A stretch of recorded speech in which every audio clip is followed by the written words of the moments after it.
السلام علیکم ورحمۃ اللہ وبرکاتہ۔ آج میں آپ لوگوں کو ایک ایسا واقعہ سنانے جا رہا ہوں جس واقعے کو سننے کے بعد آپ کو دنیا کی حقیقت معلوم ہو جائے گی، اور یہ واقعہ امام غزالی رحمۃ اللہ علیہ نے بیان فرمایا ہے۔ امام غزالی رحمۃ اللہ علیہ نے اس واقعے کو بیان کرنے کے بعد دنیا کی حقیقت کو ہمیں سمجھانے کی کوشش کی ہے۔ کاش کہ یہ واقعہ سننے کے بعد ہمیں دنیا کی حقیقت معلوم ہو جائے اور ہم دنیا کی حقیقت کو سمجھ جائیں اور آخرت کی فکر اپنے دل میں بسا لیں۔ امام غزالی رحمۃ اللہ علیہ فرماتے ہیں کہ ایک شخص جنگل میں جا رہا تھا، اس کے پیچھے ایک شیر پڑ گیا۔ شیر جب اس کے پیچھے پڑا تو وہ بھاگا، لیکن سامنے کوئی درخت نہیں تھا جس پر چڑھ کر وہ اپنی جان بچا سکتا۔ پریشانی کے عالم میں وہ اور بھاگا، شیر اس کے پیچھے بھاگ رہا ہے۔ اس نے دیکھا ایک کنواں ہے، تو اس کے دماغ میں ایک ترکیب آئی۔ اس نے سوچا کہ چلو کنویں میں چھلانگ لگا دیتا ہوں، جب شیر چلا جائے گا تو میں کنویں میں سے باہر نکل آؤں گا۔ کنویں میں چھلانگ لگانے کے لیے اس نے کنویں میں دیکھا تو کیا دیکھتا ہے کہ کنویں میں جو پانی ہے اس کے اوپر ایک کالا ناگ تیر رہا ہے۔ یہ پریشان ہو گیا، پیچھے شیر ہے، کنویں کے اندر کالا ناگ ہے، کیا کرے، کیسے جان بچائے۔ پریشانی میں اس نے ادھر ادھر دیکھا تو کیا دیکھتا ہے کہ کنویں کے اوپر جو دیوار بنی ہوئی ہے اس پر گھاس ہے۔ تو اس کے دماغ میں یہ آیا کہ چلو گھاس پکڑ کر میں کنویں میں لٹک جاتا ہوں، اس سے کیا ہوگا کہ میں کنویں میں ڈوبوں گا بھی نہیں، تو کالے ناگ سے بچ جاؤں گا اور شیر سے چھپ جاؤں گا۔ پھر جب شیر چلا جائے گا تو میں کنویں میں سے باہر آ جاؤں گا۔ تو یہ اس گھاس کو پکڑ کر لٹک گیا۔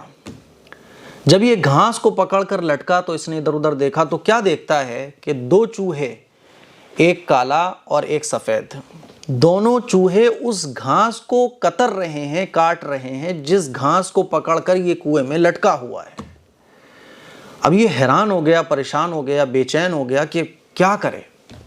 ادھر ادھر دیکھ رہا تھا کہ اس کی نگاہ ایک شہد کے چھتے پر پڑی۔ اس شہد کے چھتے میں شہد کی مکھیاں نہیں تھیں، وہ شہد کا چھتا شہد سے بھرا ہوا تھا۔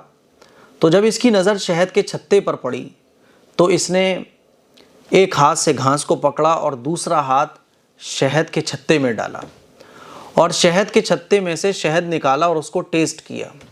جب اس نے شہد کو ٹیسٹ کیا تو بڑا ذائقے دار پایا۔ دوبارہ اس نے ہاتھ ڈالا، پھر شہد کو ٹیسٹ کیا تو اسے بڑا مزہ آیا، اور یہ شہد کی لذتوں میں، شہد کے ذائقے میں ہی کھو گیا۔ پھر اس کو نہ شیر یاد رہا، پھر اس کو نہ کالا ناگ یاد رہا، پھر نہ اس کو وہ سفید اور کالے چوہے یاد رہے جو اس کی گھاس کو کاٹ رہے تھے، جس گھاس کو یہ پکڑ کر لٹکا ہوا تھا، اور یہ شہد چاٹنے میں ہی رہ گیا، شہد میں ہی کھو گیا۔ امام غزالی رحمۃ اللہ علیہ اس واقعے کو بیان کرنے کے بعد فرماتے ہیں کہ اس شخص کا انجام کیا ہوگا جو شہد کے چکر میں شیر کو بھول جائے، ناگ کو بھول جائے، چوہوں کو بھول جائے۔ اس کا انجام کیا ہوگا؟ آپ خود بتائیں، اس کا انجام کیا ہوگا؟ بڑا خطرناک اس کا انجام ہوگا نا، بہت خطرناک اس کا انجام ہوگا۔ امام غزالی رحمۃ اللہ علیہ فرماتے ہیں، اے دوست، تیری مثال اسی انسان کی سی ہے، ملک الموت شیر کی طرح تیرے پیچھے لگا ہوا ہے، قبر کا عذاب اس سانپ کی صورت میں تیرے انتظار میں ہے، کالا اور سفید چوہا یہ تیری زندگی کے دن اور رات ہیں، گھاس تیری زندگی ہے جسے چوہے کاٹ رہے ہیں، اور یہ شہد کا چھتا دنیا کی لذتیں ہیں جس سے لطف اندوز ہونے میں تو لگا ہوا ہے۔ تجھے کچھ یاد نہیں ہے کہ تیرا انجام کیا ہوگا۔ بالکل اے دوست، تیری مثال اسی شخص کی طرح ہے جو کنویں میں لٹکا ہوا ہے۔ ہم اور آپ دنیا کی لذتوں میں اتنے کھو گئے کہ ہمیں ملک الموت یاد نہیں ہے، ہمیں قبر کا عذاب یاد نہیں ہے۔ یہ دنیا ختم ہو جائے گی، ہمیں آخرت میں اللہ کے سامنے جانا ہے، ہمیں یہ یاد نہیں ہے۔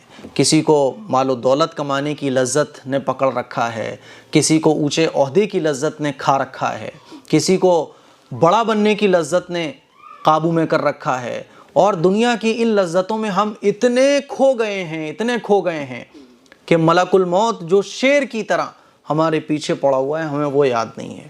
ایک ایک فٹ زمین کے پیچھے آج ہم لڑنے پر اتاروں ہیں، جان دینے پر اتاروں ہیں، ایک ایک روپے کی خاطر ہم جان لینے کو تیار ہیں، جان دینے کو تیار ہیں، خون کے پیاسے ہم لوگ ہو چکے ہیں۔ امام غزالی رحمۃ اللہ علیہ نے اس واقعے کو بیان کرنے کے بعد ہمیں اور آپ کو دنیا کی حقیقت سمجھائی کہ دیکھو دنیا کی حقیقت یہ ہے، اسی لیے ملک الموت کو مت بھول جانا، اس شخص کی طرح کالے ناگ کو مت بھول جانا شہد میں لگ کر، اس شخص کی طرح اپنی زندگی کو مت بھول جانا کہ یہ ختم ہونے والی ہے، دن اور رات گزر رہے ہیں، ہماری زندگی ختم ہو رہی ہے۔ اس شخص کی طرح دنیا کی لذتوں میں لگ کر ان ساری چیزوں کو مت بھول جانا۔ مجھے امید ہے آپ لوگ دنیا کی حقیقت سمجھ گئے ہوں گے۔ اس کلپ کو شیئر کریں۔ السلام علیکم ورحمۃ اللہ وبرکاتہ۔